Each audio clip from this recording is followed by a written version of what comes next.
Apa bedanya hijrah dengan taubat? Ini kan sekarang keren istilah hijrah di kalangan anak-anakmu muda. Jadi hijrah itu punya banyak makna. Ada hijrah secara zahir, berpindahnya orang dari satu tempat ke tempat yang lainnya. Ada hijrah berpindahnya orang dari satu keadaan yang buruk menjadi keadaan yang lebih baik. Namanya hijrah. Jadi kita mengupayakan diri kita mau menuju keadaan yang lebih baik itu tidak ada masalah kalau itu disebut dengan hijrah. Nah, dalam prosesi hijrah tersebut maka itu ada yang namanya taubat. Ada yang namanya taubat.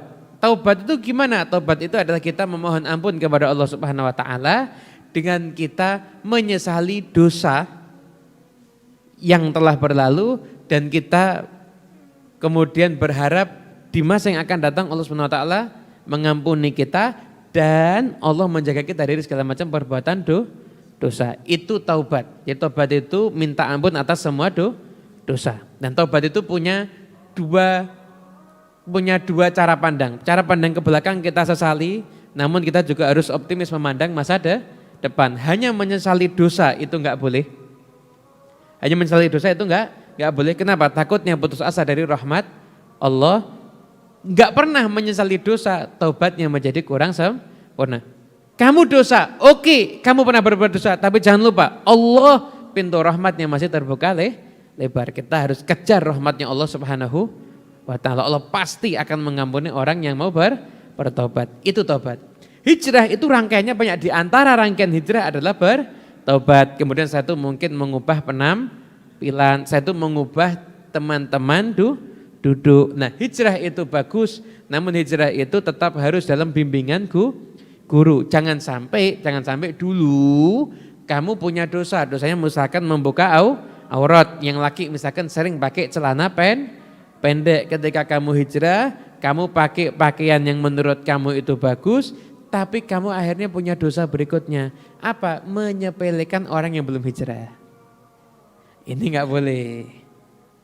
Ini yang dilarang, ini yang enggak boleh. Kenapa? Orang itu tidak boleh memandang orang lain dengan pandangan yang menghina. Artinya apa? Gerakan-gerakan hijrah itu patut kita apresiasi. Itu gerakan yang bagus. Gitu. Kalau sampai misalkan ada anak-anak hijrah yang berbuat misalkan kurang bagus, jangan slogan hijrahnya yang kita salahkan. Tapi adalah oknumnya itu sendiri. Kadang-kadang mungkin dia berhijrah tapi enggak ada bimbingan guru. Orang itu mau baik itu harus ada bimbingan guru, enggak bisa. Saya enggak perlu guru, saya cuma perlu Al-Quran dan hadis. Salah kamu. Kamu enggak bisa ngambil ke Al-Quran dan hadis, kamu enggak ngerti bahasa Arab. Harusnya lebih tepat saya hanya perlu terjemahan Quran dan hadis. Berarti guru kamu adalah penerjemah Quran dan hadis itu mau enggak mau. Maka orang itu harus cari guru yang punya sanad sambung sampai kepada Nabi Muhammad SAW. Itu yang nanti akan menuntun seseorang ke jalan kebaikan. Wallahu a'lam bishawab. Semoga barokah manfaat.